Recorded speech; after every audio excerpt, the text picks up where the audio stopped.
Three of our colleagues are, I'm told, on the way, and as soon as we get there, away we'll go. I thought you were delaying something. Yeah, and besides,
United States Senate Committee on Foreign Relations will come to order. Thank you for everyone's cooperation. We have a very brief business meeting to move some nominees, and thank you to the to the minority for their cooperation. We'll start with Ms. Kate Dillon of Maryland to be an Assistant Secretary of State, Education, Cultural Affairs. Is there a motion to send her to the floor with recommended she be confirmed? So moved. Second. Moved and second. Is there debate? Senator Shaheen.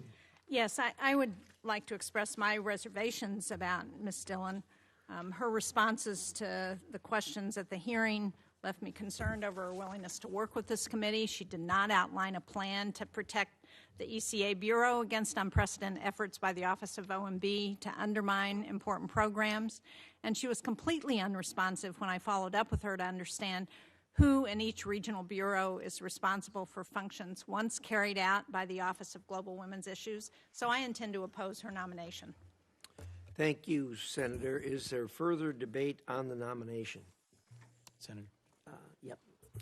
If I might, I did not have a chance to meet with her individually, but my staff did, and conveyed their alarm at the lack of relevant experience and qualifications. This is a critical bureau for the State Department, a critical assistant secretary position, and I will also oppose and hope that we will see a nominee who has the skills and relevant ability to lead at a critical moment in our world and for this department. Thank you, Senator Coons. Is there further debate? There being no further debate, the clerk will call the roll. Mr. Ricketts? Aye. Mr. McCormick? Aye. Mr. Daines? Aye. Mr. Hagerty? Aye. Mr. Barrasso? Aye. Mr. Lee? Aye. Mr. Paul? Mr. Cruz? Aye. Mr. Scott? Aye. Mr. Curtis? Aye. Mr. Cornyn? Aye. Mrs. Shaheen? No. Mr. Coons? No. Mr. Murphy? No. Daines? No. Murphy? No. Porter? No by proxy. Mr. Schatz? No by proxy. No by proxy. Duckworth? No by proxy. No by proxy. Aye. Clerk will report. Mr. Chairman, the yeas are 11 and noes are 10. Her nomination will be sent to the floor with a due pass recommendation. We now have before us the proposed nomination of Mr. Adewale Sadiq of New York to be the United States Director of the African Development Bank for a term of 5 years. Is there a motion to send him to the floor? It's been moved and seconded that we send the nomination to the floor with a due pass confirmation recommendation.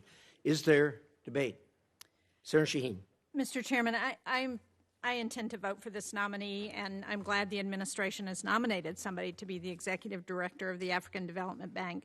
But I just want to point out that the administration has also proposed zeroing out funding for the African Development Bank, which I think is inconsistent with not only the nomination, but the policy that we should be pursuing. So I hope that the nominee, Mr. Adewale Sadiq, will address the administration's concerns with the fund and not just walk away. Thank you, Senator Shaheen. Is there further debate? Being no further debate, clerk call the roll. Mr. Ricketts? Aye. Mr. McCormick? Aye. Mr. Daines? Aye. Mr. Hagerty? Aye. Mr. Barrasso? Mr. Lee? Aye. Mr. Paul? Mr. Cruz? Aye. Mr. Scott? Aye. Mr. Curtis? Aye. Mr. Cornyn? Aye. Mrs. Shaheen? Aye. Mr. Coons? Aye. Mr. Murphy? No. Mr. Daines? Aye. Mr. Murphy? Aye. Mr. Porter?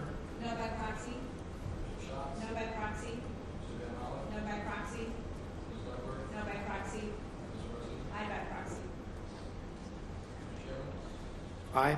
Clerk will report. Mr. Chairman, the yeas are 16, the noes are 5. As the motion is passed, the nominee will be referred to the floor with a due pass recommendation. We'll have before us Mr. Kevin Kim of Texas to be representative of the United States of America to the Association of Southeast Asian Nations with the rank and status of ambassador. Is there a motion? So moved. Been moved and seconded that we send him to the floor with a due pass recommendation. And is there debate? There be no debate. Clerk will call the roll. Mr. Ricketts? Aye. Mr. McCormick? Aye. Daines? Aye. Hagerty? Haggerty's aye. Mr. Barrasso? Aye. Mr. Lee? Aye. Mr. Paul? Mr. Cruz? Aye. Mr. Scott? Aye. Mr. Curtis? Aye. Mr. Cornyn? Aye. Mrs. Shaheen? Aye. Mr. Coons? Aye. Mr. Murphy? No. Mr. Daines? Aye. Mr. Murphy? Aye. Mrs. Roker? No by proxy. Mr. Schatz? Aye by proxy. Mr. Van Hollen? No by proxy. Ms. Duckworth? Aye by proxy. Ms. Rosen? Aye by proxy. Mr. Chairman? Aye. Clerk will report. Chairman, the yeas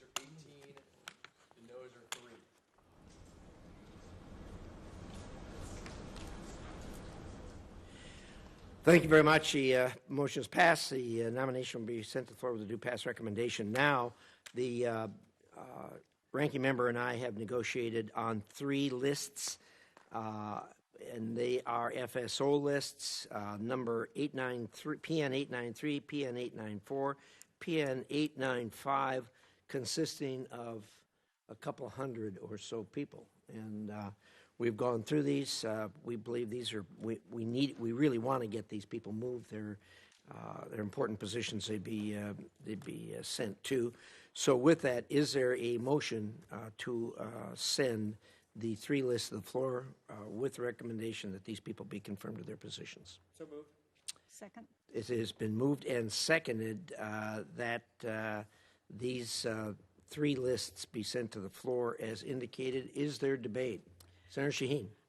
Mr. Chairman, I think it's very positive progress that we are finally getting these Foreign Service Officer lists, but it has taken way too long. We are a year and a half into this administration.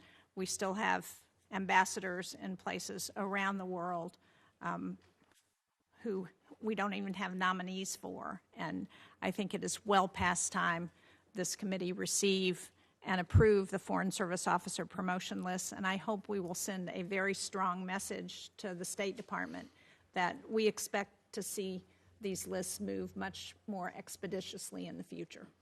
Thank you very much, Senator Shaheen. On the bright side, it isn't often we get to move. we don't often get to move a couple hundred like this, so that is very significant progress. So with that, is there further debate? There being no further debate, the clerk will call the roll. Mr. Ricketts. Aye. Mr. Corman. Aye. Dave. Aye. Mr. Hagerty. Aye. Mr. Rosso. Aye. Mr. Lee. Aye. Mr. Paul. Mr. Cruz. Aye. Mr. Scott. Aye. Mr. Curtis. Aye. Mr. Gordon. Aye. Ms. Shaheen. Aye. Mr. Cruz. Aye. Mr. Burke. Aye. Mr. Name. Aye. Mr. Berkeley. Aye. Mr. Booker. Aye by proxy. Mr. Shaw. Aye by proxy. Aye by proxy. Aye by proxy. Aye by proxy. Aye, clerk will report. Please note, we had a unanimous vote to send 200 of these to the floor. Great cooperation and progress. Thank you very much. The nominations will be sent to the floor to move forward with the recommendation that they do pass. Thank you very much. Thank you, everyone. Senator Cruz, I know you've got other things you've got to get to, and others do too. But nonetheless, we have an important hearing this morning, and we want to welcome 2 witnesses this morning to help us out on an issue that all of us, every member of this committee, is interested in, and that is reforming the United Nations and assessing the United States' efforts and priorities. And we welcome Mike Waltz and Jeff Bartos to the committee. And the way we're going to go through this is I'm going to make a few remarks. I'm going to turn it over to the ranking member to make a few remarks. We'll then turn it over to you gentlemen, and I know you have some good information for us. We will then go back and forth on questions between the majority and the minority, and hopefully make some progress here. This is an incredibly important subject that all of us talk about from time to time, and none of us seem to have much ability to do much about it, but on the other hand, you do have a lot to do with it. So both of you, thank you for being here today, and it's almost 7 months to the day that you were both confirmed by the Senate. You've accomplished remarkable and unprecedented reforms across the UN, and I know you plan to do even more this coming year. You have a target-rich environment in front of you. As you know, the United States has historically been the most generous donor to the United Nations. That is an understatement. We have consistently paid 25% at minimum of the UN peacekeeping budget and 22% of the UN regular budget. This doesn't even include our voluntary contributions, which easily reach into the billions over the last few decades. That is a staggering amount of money. Yet this massive, very generous contribution has given the American people very little return on their investment. The UN has become an inefficient and bloated bureaucracy that has departed from its original mandate of maintaining international peace and security to instead focusing on politicized mandates and woke ideology. I'd like to say that was breaking news, but it is not. It has been happening for some time. Worse, many UN agencies have deep-rooted anti-American and anti-Israeli biases and even provide preferential treatment to our adversaries.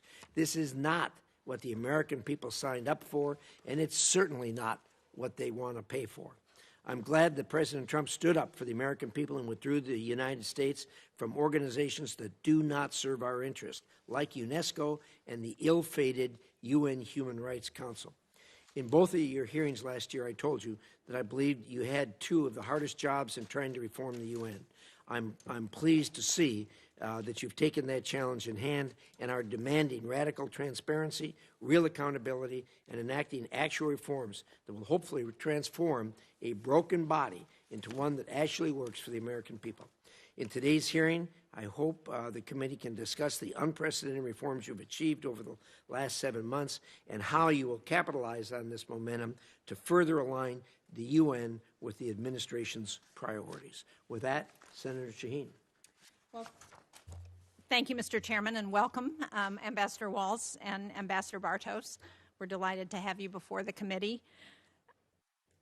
The war in Iran and the struggle over the Strait of Hormuz underscores a basic point.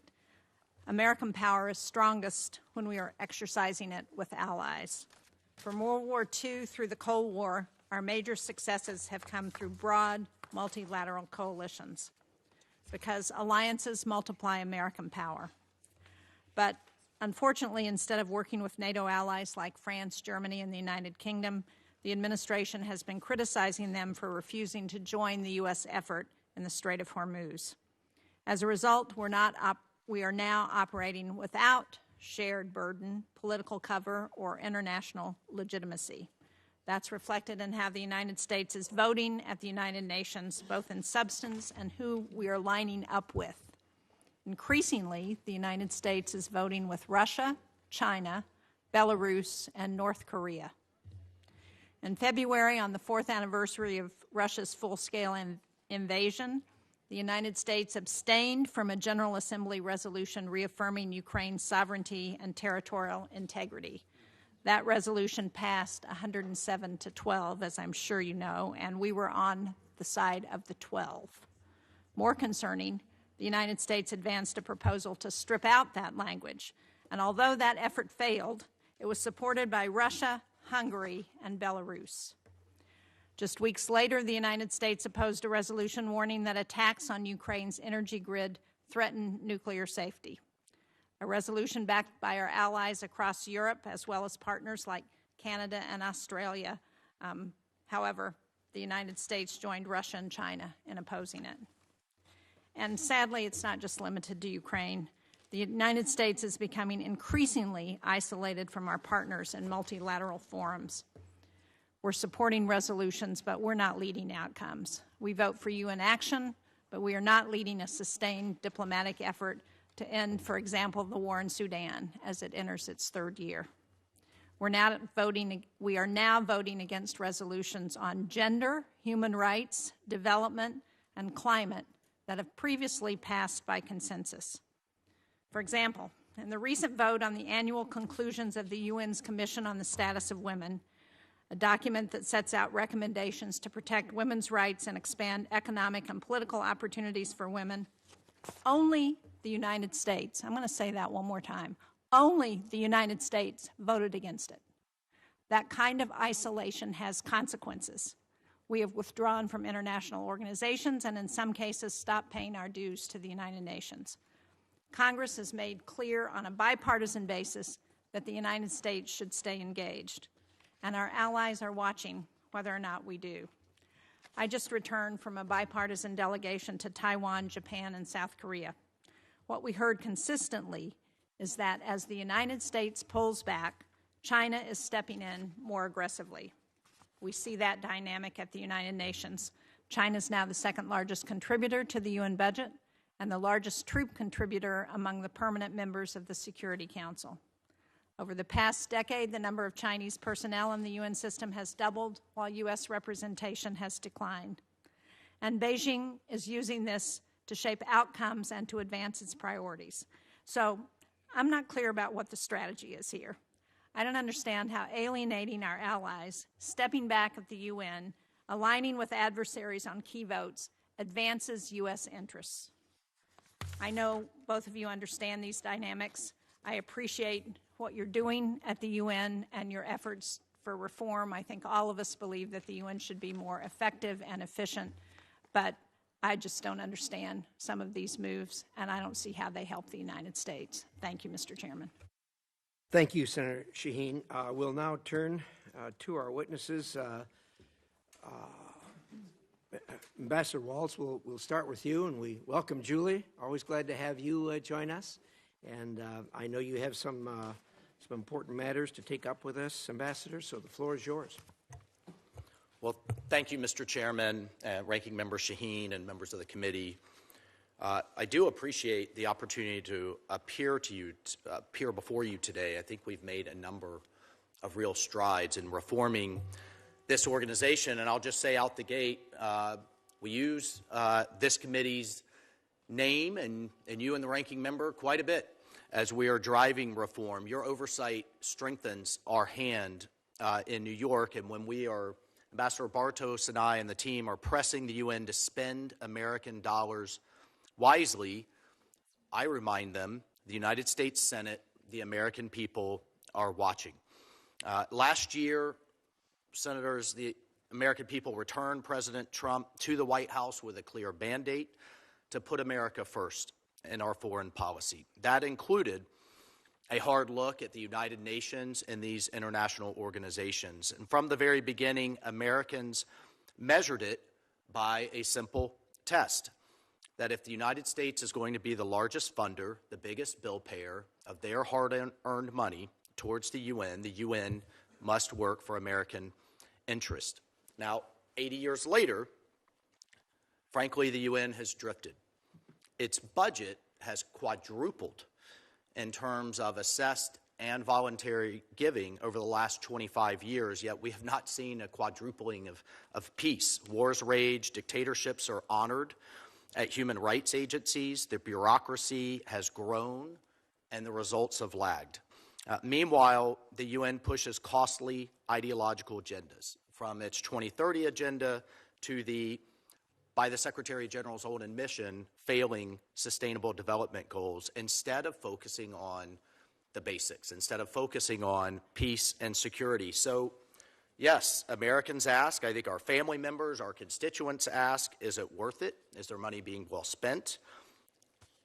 Honestly, I wondered the same thing when I first arrived at New York. President Trump's answer was clear when he nominated me for this job. The UN has tremendous potential, but it needs to do its job. It needs to realize that potential. So my charge, our mission's charge, is get the UN back to basics, end conflicts, keep the peace, and deliver life-saving assistance. And to that end, we have had some notable successes. On Gaza, when we came in, war was raging. Dozens of hostages, including Americans, were in those god-awful tunnels being forced to dig their own graves, and aid was still at a standstill. President Trump changed that. He put forward a comprehensive 20-point peace plan. It was celebrated by world leaders, including the Palestinian Authority at Sharm el-Sheikh. And then we brought it to the Security Council and got it endorsed without opposition, 13-0. That framework now does a number of things. It anchors an international stabilization force. It put in place local Palestinian governance. And aid has been moving and exceeding the UN's own standards since that plan was put in place. And now you have a World Bank-managed fund focused on reconstruction, funded largely by regional partners, not by American taxpayers. So I know a number of you have asked kind of what's our approach and model going forward. That is emblematic of the model. American leadership, American diplomacy, but sharing the burden and getting actual results for the people that we represent. We've also applied it in Haiti, building support for a gang suppression force that now the UN's providing the logistics for, cutting the cost for that effort by 3/4.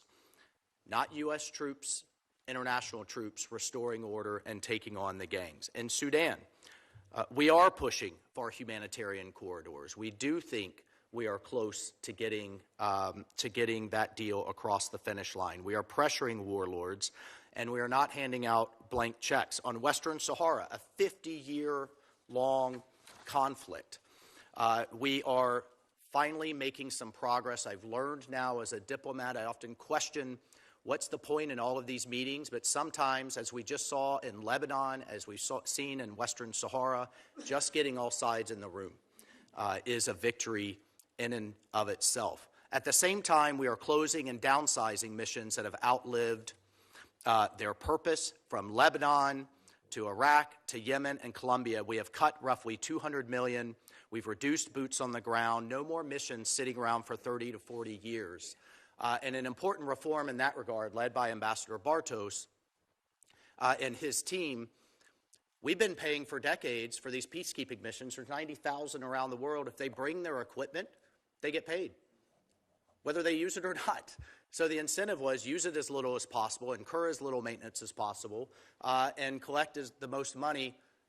Believe it or not, we had to drive that reform. Now they have to use that equipment. On the humanitarian side, we are using pooled funding to force these agencies to use the same warehouses, the same ships, the same planes, the same back offices.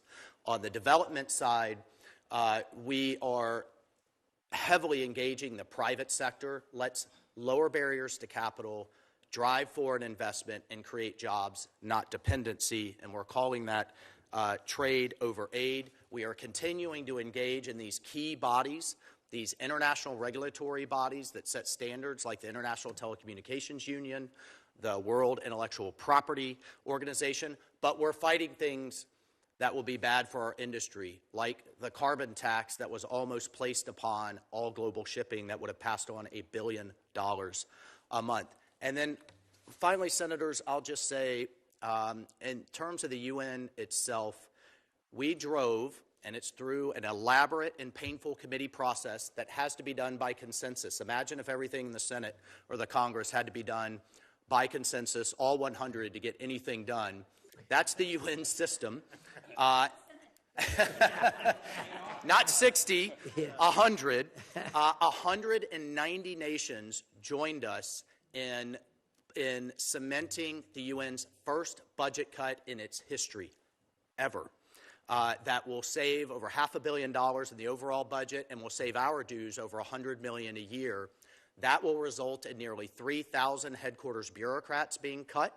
That will result in 25% of peacekeepers around the world, and this is allowing these peacekeeping unit commanders to send underperforming or some that are even accused of sexual exploitation and abuse to send them home and to clean house. And that is just the beginning in terms of reform.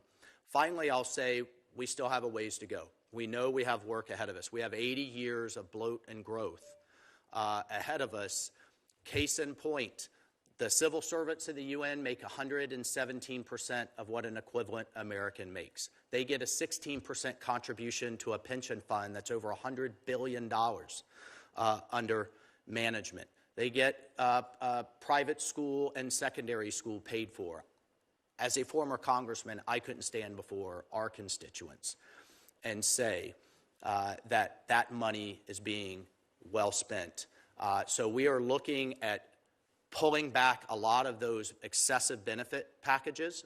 Again, we have our work cut out for us, but we have a great team here. Ambassador Bartos has the very unenviable job of doing nothing but reforming the UN, and he has a great team of civil servants and foreign service officers behind him. And with that, I'll conclude and just conclude with the president means it when he says there's so much potential.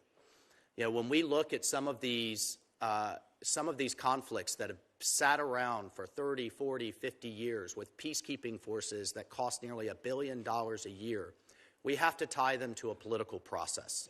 Our special envoys in the State Department and our great team there are driving those processes, and then we're hooking those peacekeeping forces and missions to those processes so they can work themselves out of a job, and we can share the burden with like-minded nations. And that finally, as I say to my family members that ask about the UN all the time, we need one place in the world where everybody can come and talk. And I want that to be right here in the United States, not in Brussels or Moscow or Beijing or anywhere else. And with that, I'll conclude, and it's an honor to be with you. Thank you, Ambassador. Well said. Mr. Bartos, I understand you don't have any prepared remarks, but are ready to be grilled by the Committee on Reform, which we are all interested in, and so I'm going to start there. And I think Ambassador Waltz opened up an area I think that's appropriate really to focus on, and that is I've always been a minimalist as far as the UN is concerned. They started with a really, really good idea, a place where everybody could come together and debate. It's a whole lot more than that today, with the thousands and thousands of people that work there and the billions of dollars that are spent. And I've told the Secretary General, I can't tell you how many times, to get back to basics. If you look at the Charter of the UN, it was put together to stop conflicts, to stop wars, to stop countries from fighting each other. And they're not even coming close. I mean, you've got two very major conflicts going on right now with Iran and Ukraine. And, of course, who knows how many of the smaller conflicts that are going on. And the UN is really powerless to engage in that and really doesn't do much about it. Whenever I ask the Secretary General about that, he goes on and on and on about their programs on DEI and food and medical things like that. They're just spending our money. We do that ourselves. So I guess I'm a minimalist, but a minimalist approach, if you could just do that, would be a huge benefit to mankind. And so, Mr. Bartos, why don't you talk a little bit about the view of other people that you deal with at the UN as far as their view of how engaged the UN should be and what, like we always say, what's the proper role of government as far as America is concerned? What's the proper role of the UN? So, Mr. Bartos, the floor is yours. Thank you, Mr. Chairman, and good morning to you and to the whole committee. Before I answer your question, I did not have prepared remarks, but I do want to say it's an honor to be here today with you. This is a very important topic, and working with you and your team, your excellent team, and with the ranking member and her excellent team, we have our team here at the Management Reform Section and throughout the mission. We've worked really hard to keep close collaboration and coordination with this committee, and it has been, I have learned a ton working with not only the staff from the majority staff, but also the ranking member staff. And so your guidance, and as I shared with you yesterday, we use the committee's name and your charge often in our negotiations. Sometimes without permission. Yes, sir. Yes, sir, but effectively. That's true. But effectively.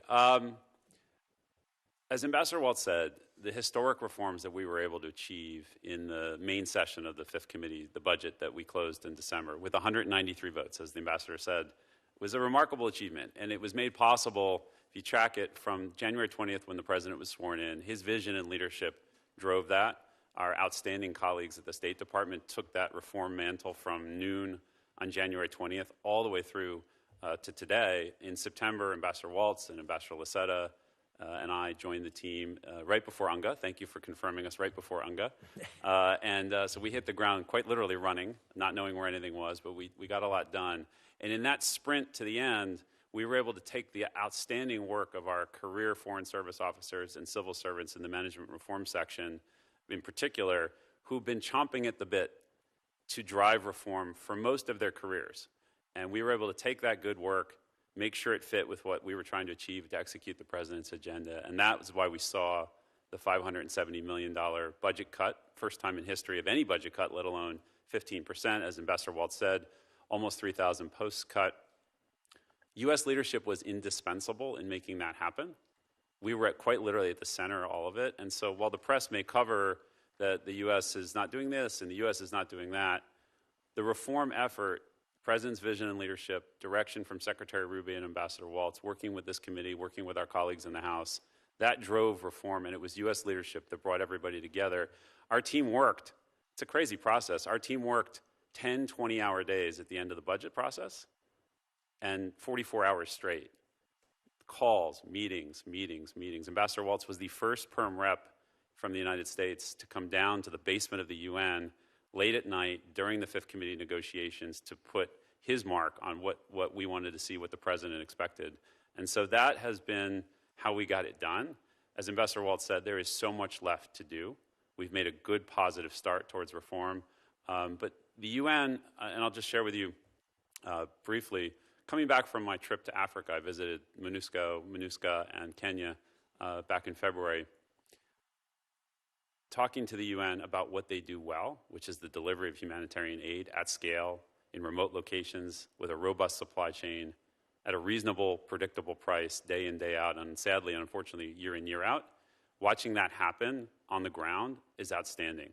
And the message I have been trying to deliver to all UN leadership, from the Secretary to the Deputy Secretary General, all the way through the cabinet of the leadership team at the UN, is focus on what you're excellent at. Chairman, to your point, minimalist. You're excellent at this. Do more of this.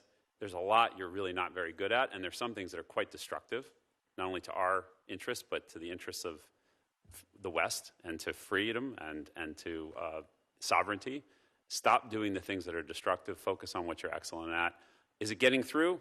We'll see. We're seeing a lot more nations use the terminology that we started using about back to basics, focus, results on the ground. That was not a phrase you heard from other nations before we got there in September. Results on the ground, delivering for the people that the UN is meant to serve. That is what we're trying to focus on every day, and it's an honor to do this work. And again, thank you for having us here today. Well, thank you so much, Ambassador. We don't get good news on this committee very often. And when you hear that you guys were actually able to negotiate a $570 million cut, I mean, that is big news. You will not hear about this on the cable TV channels. That's not what they want to report. And so you're to be commended for that. And we certainly recognize it on this committee, and we're very appreciative. $570 million is not loose change.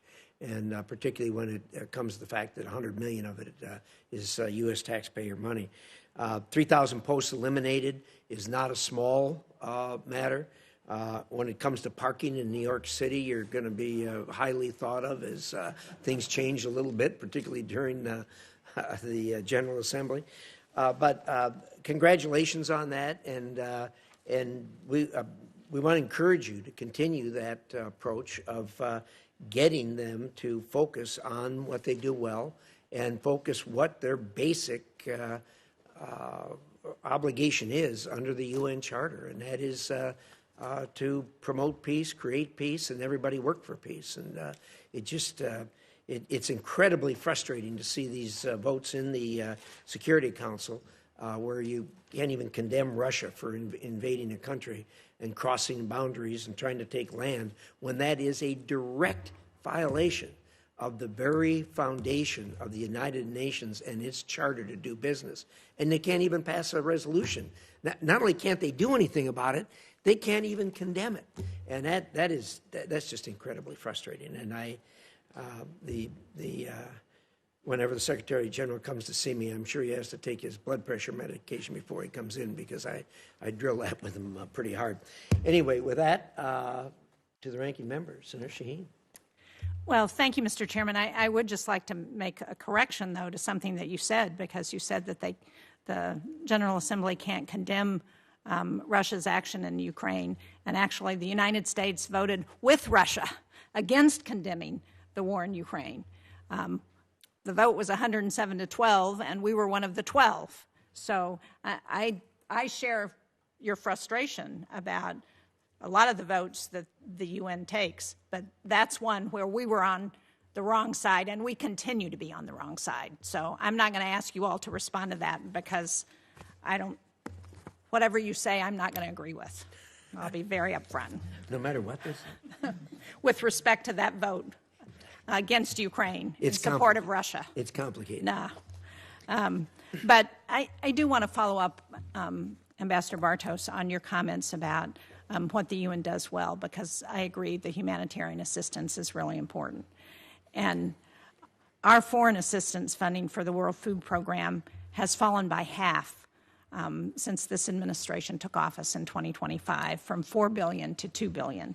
And that included a decrease in U.S. commodity assistance from American farmers. So corn, wheat, soybeans, other commodities were backlogged by the administration's foreign assistance review. Now we know that the number of people in acute food crisis is projected to jump by 45 million for a total of 363 million people. And that's really the result of the war in Iran and what it's doing to food, to fertilizer, to price increases for fuel and for food. So I guess this is directed at both of you. Can we count on the administration to utilize the available appropriated funds to provide funding to the World Food Program and other UN humanitarian agencies to mitigate the impact of this crisis? Ambassador Waltz. You can, Senator, and I'll just say just a few things in that regard. The administration has taken a different approach, actually, that a number of our partners have asked for quite some time, and pooled funding. Even though those funds have cut, as have all humanitarian aid budgets around the world, as we all wrestle with our debt. In fact, I think one of the things that's getting lost in the headlines is much of the increase from our European partners in their defense funding has come from their humanitarian and development assistance funding. Well, they've moved one over the other. A lot of consternation over U.S. aid being pulled into the State Department. The United Kingdom did that 7 years ago. Australia did it 5 years ago in order to align and make those dollars more efficient. That's our goal as well. I can't tell you how many times I've pulled up to a little baby ministry in the middle of Africa when I was operational that maybe has 10 people inside, and there's 18 UN cars outside with 18 drivers from 18 different agencies. They are now using pooled vehicle fleets. It's kind of UN Uber, I guess, pooled aviation, pooled human resources. We are really pressing them hard, and we're actually getting a good response. So while it, to the individual agencies, may have been cut, we're putting it with the Office of the Coordinator for Humanitarian Affairs. And, case in point, the first tranche just went out to Sudan for $200 million. I don't know if you had anything you wanted to add. Yeah, I would just add to that, Senator, when I was on the border of Sudan in the northeast part of the Central African Republic a couple months back, had the privilege, but very difficult meetings with Sudanese refugees who had recently fled the atrocities, some of them walking as far as Khartoum to Kar. To a person, when I met with the men and women separately. When I met with the men, most of whom were farmers, their message to me to take back to Washington, to take back to New York was, we're excellent farmers. We have fertile soil. We know how to do this. Please, please help us stop this conflict so we can go home and take care of ourselves. Thank you for they were very clear. Thank you for taking care of us. Thank you for providing this food, medicine, shelter, for providing a safe harbor here. But we want to go home. And so it is the tie-in, and we're very conscious of it. It's the tie-in between peace and security and this emergency response that we're constantly not only watching, but we're constantly engaged with, not only in our mission, which we have some just outstanding humanitarian coordinators within our mission who work in the ECOSOC and who work throughout the political section and in MR, but also with our colleagues at the State Department who are constantly traveling to the region to try to get peace and security, stability, so that we can get people back to farming.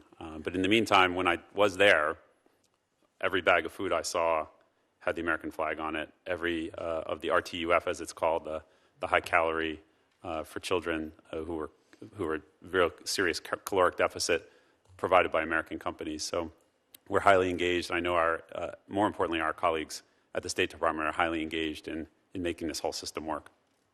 Well, I appreciate that, and I think the members of this committee share the view that anytime we can end the conflicts, that's the critical thing to do. But in the meantime, we hope that people are not going to starve while they're waiting for that. Thank you. Well said. Senator Ricketts. Thank you, Mr. Chairman. Later this year, the United Nations will select a new Secretary General, and this will mark a consequential moment for the future of the institution. For the United States, as the largest financial contributor, it's an opportunity to demand real reform. We should support leadership that prioritizes accountability, transparency, and confronts anti-Semitism within the UN system and pushes back against adversaries like Communist China. Concerningly, one of the candidates gaining traction for this role is Dr. Michelle Bachelet. Her record raises serious doubts about whether she meets that standard. As High Commissioner for Human Rights, Dr. Bachelet was given a platform to investigate credible reports that Communist China was detaining over 1 million Uyghurs in internment camps, carrying out forced sterilizations, and using coerced labor. Instead of clearly calling out those abuses, she conducted a tightly controlled visit, coordinated with Beijing, and stopped short of labeling these actions genocide. Now, while the report did have serious allegations of mass detention, sexual violence, and forced sterilizations, a diplomat cited by Politico at the time claimed that sections, particularly with regard to the forced sterilizations, were watered down right within hours of the final report being released. She also has promoted the view that abortion is a fundamental human right. These actions reflect a pattern of poor judgment, misplaced priorities, and a failure to uphold the UN's core mission. This disqualifies her from leading the UN. In fact, I recently co-signed a letter to Secretary Rubio urging the United States to use its veto to block her nomination. Ambassador Waltz, based on her record, do you believe Dr. Bachelet would advance meaningful reform at the UN? Thank you for the question, Senator. And I agree with you. This is really and truly a turning point year for the UN in terms of new leadership. It is 2 5-year terms. So we could be looking at the next Secretary General over the next decade. I'm not in a position today to publicly say who we will or we will not support. But I'll tell you, everything that's out there. I asked you, would she? Or that who we will use our veto for. But I could tell you, I share your concerns. And I am sure I'm safe in speaking for the Secretary. He shares your concerns. Just from a broader perspective, the conventional wisdom up in New York is it's never been someone from Latin America, and there's never been a woman, so therefore it must be a Latin American woman. We have taken the position of we just need the best. And this institution desperately needs strong, effective leadership. And I can assure you reform, reform, reform along the lines of development aid, humanitarian aid, and getting back to basics on peace and security will be at the top of our criteria. Ambassador Bartos and I are conducting those interviews and meetings right now as we speak. But I want to underline, I share your concerns. Okay. Should the United States be prepared to use its leverage, including its Security Council position, to block candidates like Dr. Bachelet who failed to meet the standard? I think the United States will absolutely be prepared to ensure that the next Secretary General is aligned with American values and interests. Francesca Albanese, the UN Special Rapporteur on the Palestinian territories, has repeatedly used her position to advance extreme and inflammatory claims against Israel. She's accused Israel of genocide, claiming it has a license to torture, and using rhetoric that many have identified as anti-Semitic, including language that distorts or trivializes the Holocaust.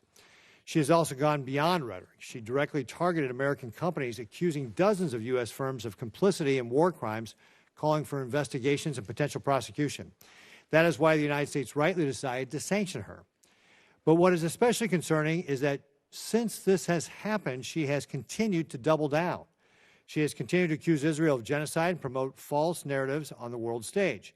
She is doing so under the banner of the United Nations. At some point, this is about whether the UN is willing to tolerate anti-Semitism and political targeting from within its own system. Ambassador Bartos, do you believe the UN has taken any meaningful steps to address Francesca Albanese's conduct? No, Senator. The UN, this is one of those examples, as I was sharing with the chairman, of where the UN, if you'll pardon, I'm an educated guy, but this is very simple. They're doing stupid things. They're poisoning their brand.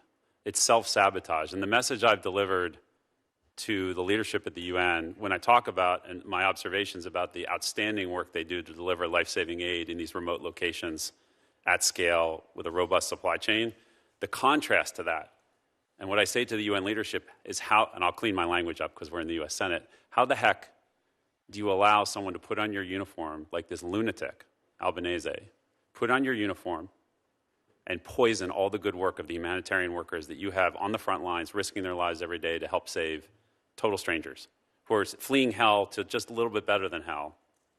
That's what people are putting their lives on, and it's inspiring to see. How can the same organization allow this lunatic to put on the uniform and poison all that good work? And it's self-sabotage of the worst. In corporate America, Senator, where we both come from, in corporate America, this business would be out of business for behavior like this. And I've made that point. Now, where we need to get better and stronger and smarter is I'm heading to Geneva next week, and I'm going to be meeting with many of the perm reps who can decide that it's time to fire this lunatic.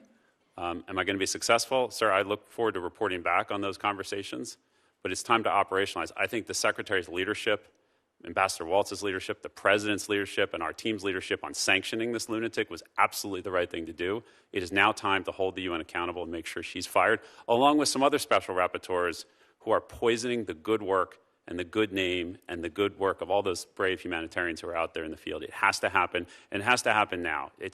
This self-sabotage has to stop. Well, thank you very much. I appreciate that answer, and I agree with you 100%. Please continue to do it, because there's many of us who feel the UN is a deeply anti-Semitic organization, and to the extent that you can start getting rid of the bad actors who contribute to propagating that, I think you'll do the UN a huge favor. Thank you, Mr. Chairman. Thank you, Mr. Bartos. I concur with those statements, and I really concur with your analysis and approach to this thing as to how when you have something that's decent, you have just this incredible poisonous thing going on. I used the same analogy when it came to UNRWA. You had this organization called UNRWA within the United Nations that was just absolutely poisoning the rest of what UN tries to do. So I hope you'll keep that up. Senator Coons. Thank you, Mr. Chairman. Thank you, Ambassador Waltz and Representative Bartos. Julie, great to have you with us, and appreciate your service at the United Nations. And I do want to get to a question about the war in Iran and a concern I have, and dedicate most of my time to talking about your good work in trying to advance UN reforms. I am encouraged at the outset, Ambassador Waltz and Representative Bartos, to hear you say that you believe the UN is doing good and valuable work. Yeah. That there's entities like the WIPO and the ITU where we have to participate. We have to push back on Chinese influence and competing views that would impact our role in the world, our safety, and our security, and that if they get back to basics, they can really contribute to the world, to humanitarian relief, to peace and security. And hearing from you, Mr. Bartos, about your recent trip to 3 countries in Africa to see peacekeeping, refugee support, humanitarian aid delivery was encouraging. There's plenty we disagree about. I want to focus on a few of the things we agree on, and then a few concise questions, if I could. Ambassador, we're 6 weeks into a war in Iran. We haven't had the secretaries of defense or of state or any other senior representative in front of us. So you may be surprised. We agree on a lot, that an unchecked Khamenei regime is a profound threat to us and our allies and our values, that a nuclear-armed Iran is unacceptably dangerous, that it's in our interest that the Strait of Hormuz be free and open and internationally controlled. But, you know, this far into this war, I'm gravely concerned that we still have an Ayatollah, the son of, that we still haven't controlled their enriched uranium, that we still haven't reopened the Strait of Hormuz. And the President announced today the deployment of thousands of more U.S. troops. We may be on the verge of major combat operations on the ground in Iran. I hope and pray that the ceasefire holds, that negotiations resume, that the blockade is effective, and that there is a better deal than the JCPOA achieved. I suspect we both hope that. But if the tempo of this war resumes again, and we lose more American service members, and we spend more of the American taxpayer dollar, one of my core concerns has been the lack of any effort to consult and inform Congress or to seek our authorization. We share an understanding that the President has not asked for a declaration of war. Is that correct? The President has not asked Congress for a declaration of war, no. And We haven't declared war officially in decades, but we have, in the previous conflict in the Persian Gulf, had hearing after hearing after hearing and votes in Congress for an authorization of the use of military force. We also, in a number of conflicts, have respected the War Powers Resolution 60-day termination clock, which, if we were following that, would have about 15 days left. My simple question is, are you aware of any plans to seek authorization from Congress if a full-scale ground war begins, or if this conflict resumes, if the ceasefire stops?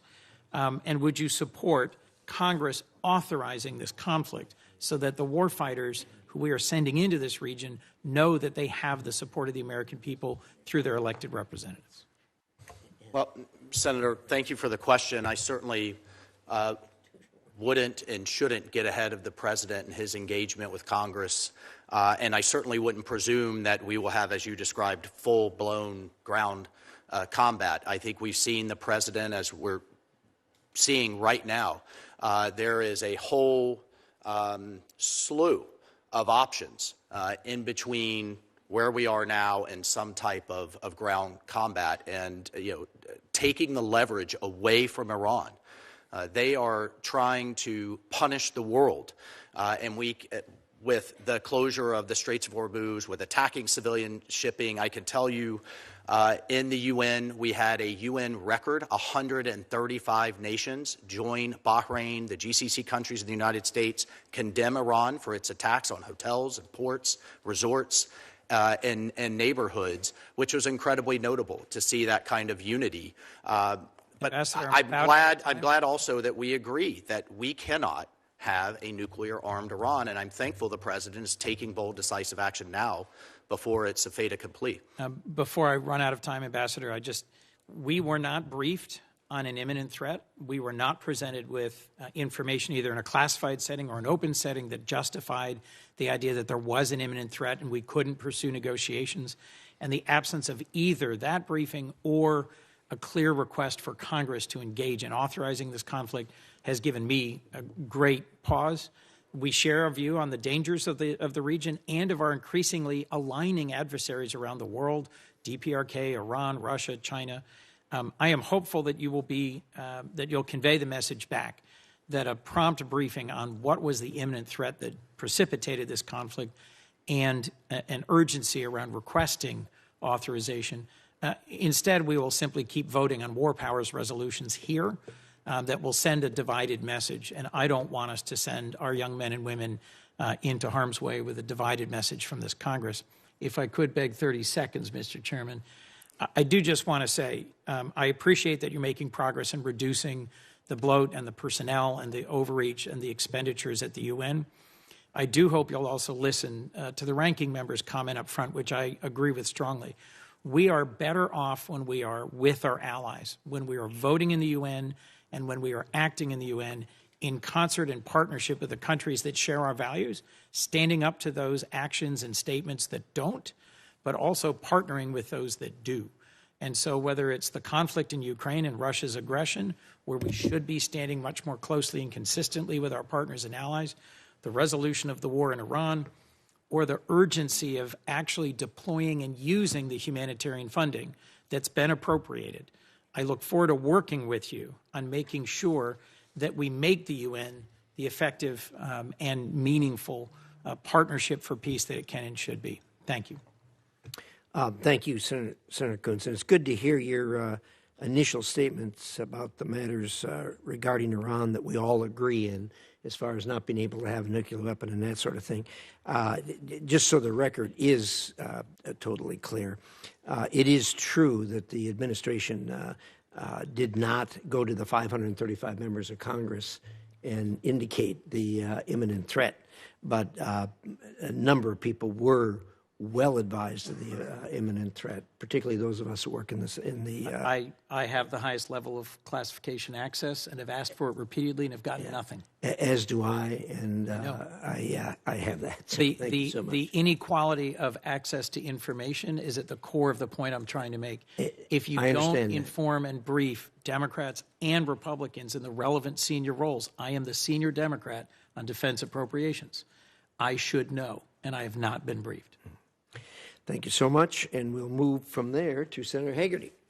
Thank you, Mr. Chairman, and I want to thank the gentleman here today for your willingness to serve. I'm very heartened to see such strong leadership at the United Nations, and delighted to have you here today. I'd like to talk with you, Ambassador Waltz, just a bit about our allies and their support of our efforts, particularly our efforts in Iran. And if I think about it, President Trump has been, I think, rather concerned about the response of some of our allies, even allies who serve as permanent members in the UN Security Council. I just wanted to get your thoughts on the dynamics on the UN Security Council, how our allies are working well with us, and what you'd like to see more from our allies. Well, thank you, Senator. While there's a lot of consternation, I would say, especially focused on our European partners and their positions, which, frankly, I think most Americans find outrageous. We're not asking to commit ground troops. We're not asking to commit other forces. I mean, simple overflight rights, simple use of bases that we have contributed to for many decades. I don't think are unfair asks, and certainly will affect the relationship going forward. But here's the good news, and here's what I absolutely think will is backfiring on Iran for the foreseeable future. Our Gulf allies have never been more united. They've had real issue with each other in Yemen, in Sudan, and in other places. But right now, as they get bombarded, Iran could have responded in all kinds of ways. I think some people expected them to perhaps attack our bases in the Middle East. But to launch the hundreds and thousands of drones and missiles into resorts and hotels and civilian neighborhoods and civilian infrastructure is absolutely outrageous. And I was very encouraged to see 135 countries align with Bahrain, align with the GCC, and stand firm to condemn that in international law through the UN Security Council. And going forward, many of these Gulf, it's a tough neighborhood. Yeah. Qatar, UAE, others, Qatar had a free trade zone that Iran used. They had banking services that Iran used. Qatar shares a gas field. They are solidly on our side in this conflict. They've seen Iran for what it is, and they are all thanking us profusely at the highest levels that we've taken action before Iran could blackmail the world and the region with a nuclear weapon. I think that the world has had the opportunity to see what Iran truly is, as you said, and it's been heartening to see our allies in the Middle East step up. It's also been quite disheartening, I would say, to see some of our allies, some of our long-standing allies, who I would have thought would have been standing shoulder to shoulder with us, behave in such a feckless manner. And I very much appreciate your leadership, and I hope showing a mirror to those members that have been our allies for a long time, particularly those on the UN Security Council, that the United States is going to lead from a strong position, and I hope they'll see the opportunity and be inspired to do the same. Thank you, and I want to be clear, though, Senator. Look, we share the same values, we share the same goals.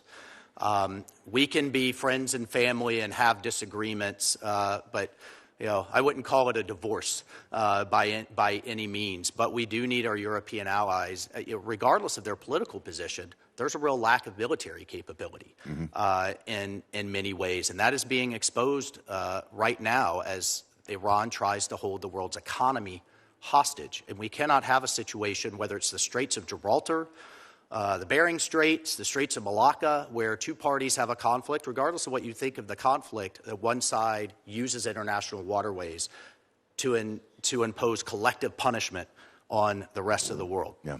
So we are taking strong action in the Security Council, and there's even discussion now, finally, of the UN labeling the IRGC a terrorist organization, which is exactly what it is. I applaud that. Gentlemen, in the short time I have left, I just want to raise one other issue. It's a concern that we all have, and that is the United States is the largest funder of the United Nations. And it's a very simple question. I think we all ask ourselves, how effective is the UN? Are we getting our money's worth? Are we getting an adequate return on our investment? And I'll start with you, Mr. Bartos, and then Ambassador Waltz, if you would comment as well. Senator, I think it's a mixed bag. It's a great question. It's the question we ask ourselves every day, and our team has worked on. Some of our colleagues, the career civil service and foreign service officers, have worked on for a decade or more, care deeply about the organization and making it fit for purpose and making it work. And so I think on the humanitarian side, from what I got to see in the field, the UN is doing really good work, and I think the American taxpayers, if any of my fellow Pennsylvanians and my fellow Floridians, I got both, I guess, if they were in the field in CAR or DRC or Kenya, they'd be really proud of seeing those American flags helping these inspiring, courageous people who fled the atrocities to get to seek refuge, and the UN is taking good care of them. So I think we can be proud of that. And then, as Senator Ricketts pointed out, and he's absolutely right, and as we have tackled in this administration, the pervasive, unconscionable bias against not only our ally Israel and against the West, but blacklisting U.S. companies through some special rapporteur and so-called Human Rights Council. It's unconscionable. It has to stop, and the UN has to stop doing stupid things. And so that we are not getting our money's worth there. And so it's really, on the peace and security, I think it's a mixed bag. The Central African Republic, the mission, it's called MINUSCA, that's trending in the right direction. Some missions are not getting it done, and we'll see sunsetting of UNIFIL later this year because of U.S. leadership, because of Ambassador Waltz's leadership, and because of the team's leadership and the vision and leadership that the President and the Secretary have asked us to execute on. So I think it's a mixed bag.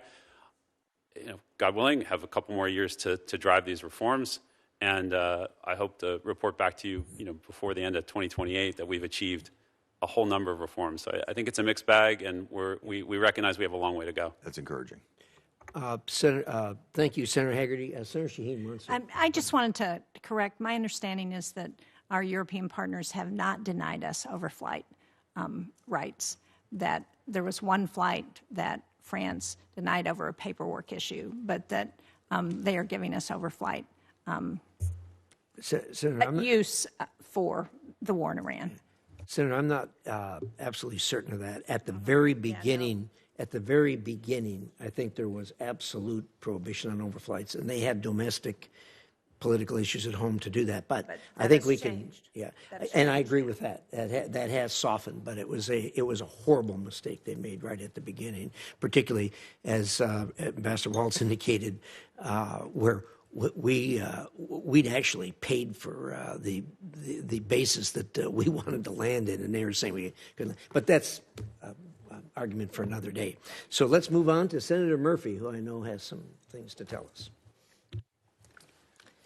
Thank you, Mr. Chairman. We're having a discussion about the Iran war right now because, Mr. Ambassador, you're the most senior member of the President's National Security Team to testify before this committee on the most significant military engagement the United States has entered into in the region in decades. Those of us on the Democratic side do find it amazing that we still have not had an open hearing on this committee or the Armed Services Committee on this conflict. The UN has historically been at the center of the development of the laws of war, which have helped prevent millions of unnecessary civilian deaths in conflict. The United States has traditionally been at the center of that process. But President Trump has said that if Iran does not comply with his demands, that he will end Iran's civilization with specific threats to target civilian infrastructure. This looks to a lot of us and to the world like a promise by the President of the United States to commit war crimes. I'm sure you don't agree with that assessment, but we have never had a president before threaten to end an entire civilization and double down on that claim if that country does not accede to the demands of the United States. So what does the president mean when he says that if these negotiations don't work out, he will end Iran's civilization? Well, Senator, I think that statement in the broader context, he also talked about attacking infrastructure, bridges, power plants, and we all know Iran has a long history of commingling both civilian and military, of hiding weapons in hospitals and schools, and using what could be just pure civilian infrastructure to also power factories for drones, for missiles, and the IRGC controls nearly 50% of the economy. I think it looks like, frankly, well, look, what does it mean to end? I guess what does it mean? What does it mean to end a civilization? But I think we have to look at the fact that you have a regime that literally chants death to America for the last 47 years and has acted on it, has killed thousands of Americans, has slaughtered its own people. Do you know how many machine gun bullets does it take over the course of a week to kill 40,000 of its own people? Right, but does that merit a threat to civilization? Senator, it was some tough talk. And what are the results? What are the results? Was we had the highest level engagement in the history of the Iranian regime with the vice president and speaker of the parliament less than a week later. We had a ceasefire 48 hours later. They clearly got the message, and they clearly came back to the table. And I guess it's an open question as to whether we should try to pursue our aims by threatening another nation with mass civilian casualty. I don't know that that's something that we should celebrate, that we are able to cow nations to our demands by threatening to kill civilians. As a former military member, and I'm safe in speaking for our military, they take every precaution possible to avoid civilian casualties. But this regime responded, and again, if we focus on the results over the rhetoric, they came to the table, they got the message, they put the ceasefire in place, they haven't honored it with the Straits of Hormuz, and now we have talks ongoing. Let me ask you about the Strait, because obviously that is what is impacting our constituents in a significant way. Did the administration anticipate that Iran would close the Strait, or was that a surprise? Oh, I can tell you, having formerly worked in the Pentagon and been in the military for 27 years and the committees I sat on in Congress, that has been war-gamed over and over and over again by CENTCOM. And as you know, the CENTCOM commander was the former 5th Fleet commander out of Bahrain. So it was anticipated. Well, it was anticipated, to my knowledge. Again, I'm sitting, up at the UN, absolutely. But at the same time, the measures they took to sink nearly 24 mine layers, to go after those land-based missiles that they are using, to go after the drone, not just the drones, but the manufacturing capability, was to drastically reduce that threat, which is why I think you've seen now dozens of ships moving over the last few days. And dozens of ships moving compared to hundreds of ships normally. Well, sure. I mean, Iran, in violation of international law, declared now the Straits of Hormuz its own waters. It's essentially punishing the entire world, and I think the president should be applauded for flipping the script, because now their ships can't move. Lastly, just one clarification on another war goal. Is it a goal of the war to enact regime change? And if so, have you accomplished that goal? The president has referred to the regime having changed and that being a successful byproduct of the war. Senator, I think the president's made his goals quite clear from a military standpoint. The vice president made it clear in Islamabad: open the sea lanes, no nuclear program, end its decades of support for terrorism, and have a negotiated arrangement that's verifiable and enforceable. So not regime change. Well, if the regime ends up changing in some fashion or form, I'll tell you what, the regime's got to change its behavior. It's unacceptable, and we cannot let it have a nuclear weapon. Okay, thank you, Mr. Chairman. Thank you. Senator Lee. Thanks so much to both of you for being here, and thanks for all you do on behalf of our country. With respect to both of you, I just want to begin by thanking you for your tireless work to improve things within the UN, and especially to advance American interests at the UN. I can't imagine, actually I can imagine, but I can only imagine how much work this has to have entailed to bring about that reform. There's an immense difficulty involved in trying to reform this 193 member state organization, especially one as deeply flawed and often backwards as the UN is. Organizations as large and bloated as the UN tend to resist change. It's almost an organic response. Yet through your efforts, the UN did something for the first time. something remarkable. It cut outlays by $570 million. Now, both of you and President Trump should be commended for your work to reform the UN. But I want to zoom out on that for a second. I don't want to merely make the UN more efficient, more streamlined, because if we lose sight of the ultimate goal, then reform efforts can be a little bit like putting lipstick on a pig and then just calling it a reformed pig or something other than a pig. The ultimate goal, in my view, has to be something that involves advancing U.S. interests, the interests of the United States of America. And it's getting harder and harder, at least for me, to see how the United Nations does that. The UN aggressively defends and demands a very rigid orthodoxy in terms of the type of multilateralism that the U.S. faces at the UN. And it demands that we relinquish sovereignty, often to serve the interests of adversaries like China. But in an age of great power competition like ours, multilateral institutions cannot allow themselves to become impartial to one great power over another great power. Our adversaries flourish in a system we created because of how that system was designed and how it's evolved.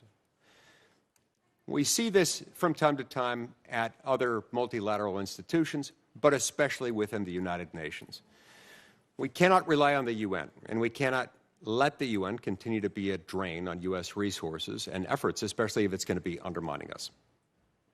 Ambassador Waltz, I'd like to start with you. Now, I frequently hear that if the U.S. were to disengage at the UN, either completely or to whatever degree, then China would step in and fill the gap.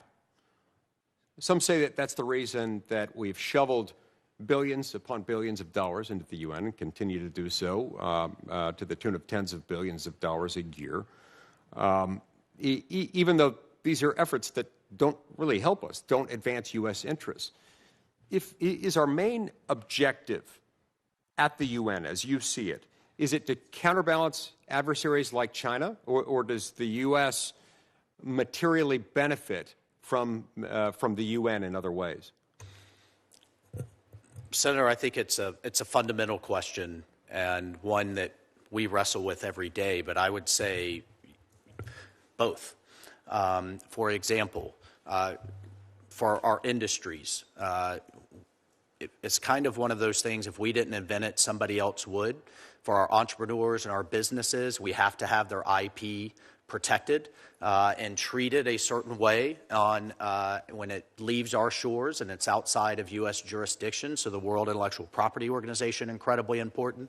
I don't know about you, when pilots are flying around the world, I want them speaking English. I want the air traffic controllers and mechanics trained to a certain standard of the International Civil Aviation Organization.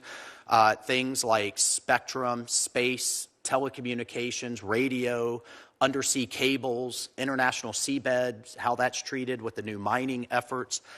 Essentially everything that's regulated here, and as painful as that is regulated internationally. But now you have the EU, the Russians, the Chinese, and everyone else involved. My argument is we have to get in there and fight, block, and tackle and win for American industry and for the American people. And to your point on how else we benefit, burden sharing is a key component of an American first approach. We have gangs that have taken over Haiti right off the shores of Florida that are moving drugs and thugs all over the region, the United States, Europe, and elsewhere. I don't want American troops there like we saw President Clinton do in the 1990s. Now we have an international force going in, and rather than paying $1 billion a year, as we were under the last administration, we're going to cut that bill by 3/4 and hopefully at least arrest the problem so they can get some kind of political process moving forward. I can cite you other places where we are pushing that burden sharing, that America First approach, and that fight and block and tackle approach. We just haven't done it in some of these organizations, and we need to be. Thank you, Chairman. Thank you. Senator Kane. Thank you, Mr. Chair, and to our witnesses. Good work on the reform efforts, and keep pushing on them. They're very important to my constituents, to this committee. I think a challenge that you have is pretty much everybody in America would agree with America first, but most people in America would not agree with America alone. And I think the interpretation of the actions of the administration, a lot of people are wondering whether it's America first or America alone. I would like to introduce for the record a list of organizations and treaties that the U.S. has withdrawn from during President Trump's first and second administrations. It's a 5-page list, if I might, Mr. Chair. Folks see that. They see the president trash-talking allies, talking about Canada as a 51st state or an invasion of Greenland connected to a NATO ally. They look at a president willy-nilly imposing tariffs on allies, including allies with which we are in trade surplus, like Australia, not trade deficit. And they raise the question, is this about America first or is it about America alone? They look at the president's threats to withdraw from NATO and they ask the same question. And I think those questions have been very sharpened by the war in Iran. It's a war where the president has not sought congressional authorization as other presidents have in the past.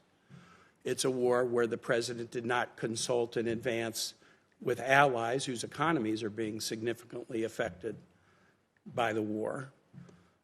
It's a war that the administration has not yet presented, to my satisfaction, to Congress, a clear rationale or a clear plan.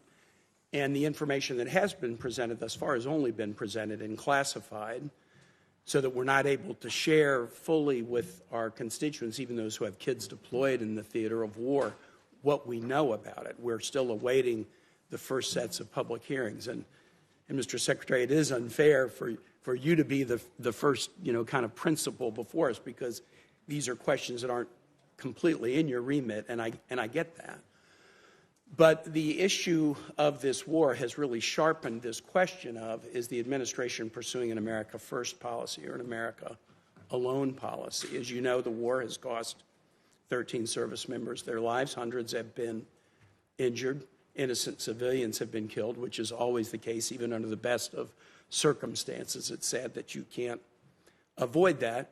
And the economic consequences to the United States are sharp. My constituents are paying $1 more for a gallon of gas than they were on February 27th. Virginians buy 8 million gallons of gas a day. That's $8 million coming out of Virginians' pockets every day, and this is spread throughout the country and throughout the world. We're reading news about allies like Australia and how they're really suffering because they import oil and what that escalating oil cost since February 27 has done to them.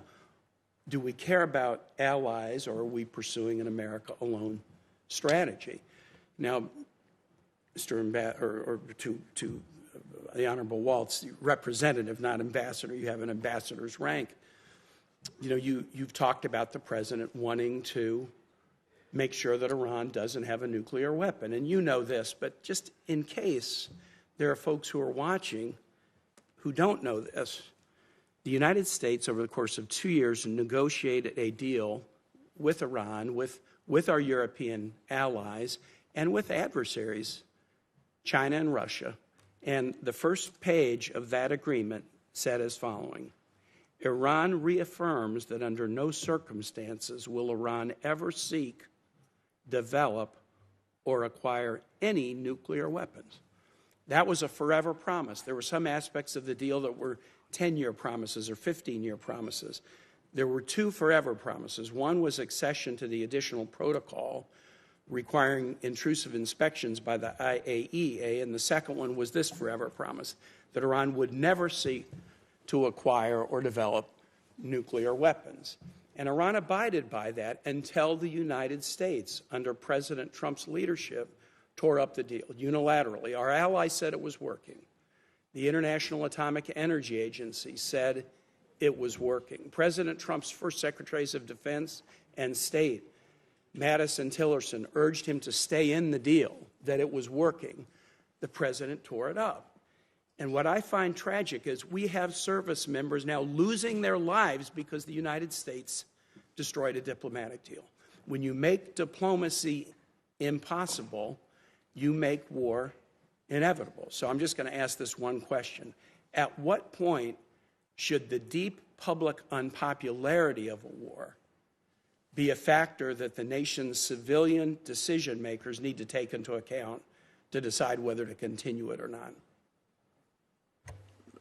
Senator, there's a lot in that question, and I'll tell you, one, NATO is far better because of the tough love it has received from this president and from this administration. We've gone from 7 a 30 to 30 a 30. I don't disagree. In the last 10 years. President Trump, we are going to make invasion helped NATO get stronger, but President Trump it might be some mean tweets, it might be some tough love, but they've gotten the message, and we now have every NATO ally meeting the minimum. And then, if you had said 10 years ago they would be going to 5%, that's good. You would have been laughed out of the room. On the international organizations, yes, it's 66, but it's out of 400. We have never taken a comprehensive review of where is all this money going and what are we getting for it. And when we have organizations like the Pan American Institute of Geography or the Permanent Forum on the People of African Descent or the International Cotton Advisory Committee, I think we ask those tough questions, and I want to direct those dollars that we've pulled out of or into those women, human rights, or Latin American into those organizations that are directly affecting our businesses. And then finally on Iran, I just looked at 2 polls this morning. 70%, and this is according to a widely used pollster. 74% agree that Iran can never have a nuclear weapon, and they have shown their true colors. Rasmussen has it at 54% that says they can never have a nuclear We had controlled it diplomatically. Weapon. But why do we need to risk American service lives because we tore up a diplomatic deal? It's madness. That diplomatic deal, Senator, would have had Iran flush with cash, its terrorist proxies flush with cash. The missile components already expired. The enrichment components expired last year. The deal did not forbid us from going after any of those activities. But this is incredibly important because the IAEA went to its board of governors and for the first time in decades said Iran was absolutely not in compliance. There is no need after the U.S. tore up the deal. There's no need to enrich to 60%. No country in the world has 60% enriched and uranium they wouldn't have had we not tore up the deal. They did not do that until we tore up the deal. We shouldn't have torn up a diplomatic deal. They were cheating, but, Senator, they were cheating on the deal before the deal. That was exposed in 2018. You were only allowed to see certain sites with a month's advance notice, and they had a whole slew of hidden military sites that not only are allies, but the IAEA exposed. They were absolutely Senator Kane, I've been really generous you have time, and we've had this debate here a number of times. Obviously, we haven't resolved the debate, but appreciate that. And we're off subject, so I'd like to stay on the reform subject. But thank you for those remarks. Senator Scott. Thank you, Chairman. Today's hearing on reforming the United Nations could not come at a more important moment. Across America, families are asking whether their tax dollars are working for them or against them. As Secretary Rubio said, with every dime we spend, we must ask, does this make America safer, stronger, and more prosperous? And we need to be able to look our constituents in the eye and say absolutely yes. Today I'm introducing 2 bills to do that. The first is the Stop Support for UNRWA Act of 2026. For decades, UNRWA has operated as a permanent refugee bureaucracy. But since October 7th, terrorist attacks, evidence has clearly shown that UNRWA employees actively supported Hamas, have promoted anti-Semitic and extremist content in schools, and have even participated in atrocities against Israeli civilians. This bill will make permanent what has rightly been U.S. policy since October 7th, an end of all funding to UNRWA, as well as any entities related to it or any that may come after it. This bill will revoke the privileges and immunities that UNRWA officials currently hold under the International Organizations Immunities Act, so those who support terrorism can be held directly accountable in our courts rather than shielded by diplomatic status. More broadly, this bill ensures that U.S. taxpayers will never again be forced to sponsor UN bodies chaired by governments that the State Department itself identifies as repeatedly supporting terrorism. The American people should not have to hand over their hard-earned money to support organizations that funnel their resources to state sponsors of terror. The second bill I am introducing today is the IGO Anti-Boycott Act. In the 1970s, Congress acted to stop the Arab League's attempt to economically isolate Israel. They passed laws which made it clear to American companies that they would face financial consequences if they participated in this boycott, and it worked. Today, however, the same campaign of economic pressure now works through international bodies, UN agencies and other IGOs that compile blacklists of Israeli companies and seek to delegitimize Israeli economically. The principle is simple and vital. We in Congress can never let the whim of an international body override the security and prosperity of the American people. America's sovereignty means we will decide who we support, whom we trade with, and whom we defend. My bills affirm that our commitment to our allies will never be subordinated to the agendas of unaccountable international organizations. They say clearly that America stands for accountability, for freedom, for allies who share our belief in liberty, not those who rip us off by taking our tax dollars to defend terrorists. I want to thank Senators Hoeven, Senators Tim Scott, Senators Ricketts, Haggerty, Barrasso, Britt, Budd, and Lee for their support. So, Representative Waltz, I want to invite you to share any thoughts you have on these bills and on the broader question of how the United States can ensure its contributions to international organizations advance, not erode, our values. Thank you, Senator Scott, and I, for one, certainly appreciate your leadership on this. Obviously, we'll have to look carefully at the text of it, but I certainly support it in concept. The President, one of the first things he did coming out the gate was put an executive order in place of no funding to UNRWA. Congress has voted for years, unfortunately off and on, to not fund UNRWA, and I hope, pending a hard look at it, that your bill moves through the Senate. As Secretary Rubio has said, UNRWA has been completely infiltrated by Hamas and has to go. The good news is, with the National Committee for the Administration of Gaza, which sits under the Board of Peace, instituted and established through the UN Security Council, they will start taking on those functions of both aid delivery, public services, and the most important, education. We're working with a number of our Gulf Arab partners and Muslim-majority nations on education reform, curricular reform, so we don't have that next generation of Gazans, of Palestinians getting absolutely radicalized and pushed towards violence with Hamas's stated goal of eliminating Israel as a nation and the Jewish people. So what are you most proud of that you've gotten accomplished since you've been there?